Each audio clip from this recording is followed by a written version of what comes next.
గోంగూర mutton చాలా ఈజీగా సులువైన పద్ధతిలో చెప్తాను. ఎవరైనా చేసుకోవచ్చండి, బ్యాచిలర్స్ అయినా కొత్తగా పెళ్ళైన వాళ్ళైనా. చాలా సింపుల్ వేలో చూద్దాము. ఓకేనండి. ఇది గోంగూర, ఇది మా గార్డెన్లో గోంగూర. దీన్ని ఇప్పుడు ఇంకా మిక్సీలో వేయకోకుండా చిన్న చిన్న పీసులు కట్ చేసుకుని కొంచెం ఆయిల్లో ఉడికించుకుంటే సరిపోతుంది. ఓకేనండి. దానికి కావాల్సిన పదార్థాలు చూడండి. 2 ఉల్లిపాయలు కట్ చేసి పెట్టుకున్నాను. పచ్చిమిరపకాయలు పొడుగ్గా, గోంగూర అంటేనే పచ్చిమిరపకాయలు పొడుగ్గా ఉండాలి. కూరకు తగ్గట్టుగా 2 స్పూన్లు కారం, అల్లం వెల్లుల్లి పేస్టు, 1 స్పూన్ ధనియాల పొడి, 1 అర స్పూన్ పసుపు. ఇదిగోండి మటను ఒక 2-3 సార్లు కడుక్కోవాలి. కూరకు తగ్గ ఆయిల్, రుచికి తగ్గట్టుగా ఉప్పు. ఓకేనండి. ఇదేనండి సింపుల్ ఇంగ్రీడియంట్స్. ఇప్పుడు కర్రీ చేసుకుందాం. ముందుగా గోంగూరని కట్ చేసుకుందాం. గోంగూర ఇలాగా చిన్న చిన్న ముక్కల కింద కట్ చేసుకుంటే ఇంకా మిక్సీలో వేయవసరం లేదు. ఇది నీట్గా కడిగేసిందేనండి. చాలా చిన్నగా కట్ చేసుకుంటే సరిపోతుంది. మెత్తగా అయిపోతుంది. ఆయిల్లో ఉడికించుకుంటే మెత్తగా అయిపోతుంది. పులుపు దనం కూడా బాగా వస్తుంది. మొత్తం అంతా ఇలా కట్ చేసేసుకోవాలి. గోంగూర కట్ చేసేసాను. ఇప్పుడు మూకుట్లో ఆయిల్ వేసుకుని గోంగూర ముందుగా ఉడికించుకోవాలి. ఇది స్టవ్ వెలిగించుకుని కళాయి పెట్టుకున్నాము. ఇది గోంగూర ఉడికించడానికి ఇటువంటిది స్టీల్ది కాకోకుండా ఇలాంటి అల్యూమినియం పాత్ర పెట్టుకోవాలి. బాగా ఉడుకుతుంది. గోంగూర ఉడకటానికి ఆయిల్ పోసుకుందాం. గోంగూర వేసేసుకుందాం. ఇందులో కొంచెం ఇంకా బాగా మెత్తగా రావాలంటే కనుక కొంచెం పప్పు తెచ్చుకుని అల్లం మెదిపేసుకుంటే సరిపోద్ది. అంత అవసరం ఉండదు. ఇందులోనే పచ్చిమిరపకాయలు కూడా వేసేసుకోవాలి. గోంగూరకి పచ్చిమిరపకాయలకి కాంబినేషన్ చాలా బాగుంటుంది. ఇంకా కూరలు అవసరం లేదండి, ఈ కారం సరిపోతుంది.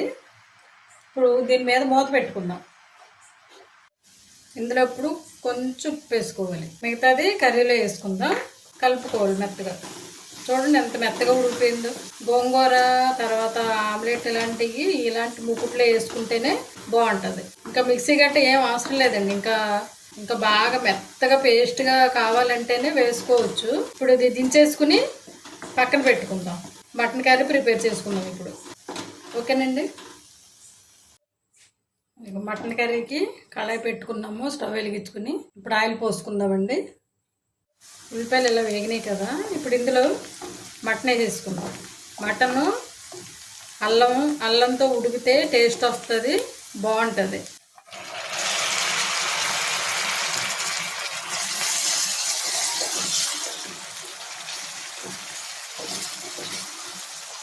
అల్లం కూడా వేసేసుకున్నాం కూరకు సరిపడగా.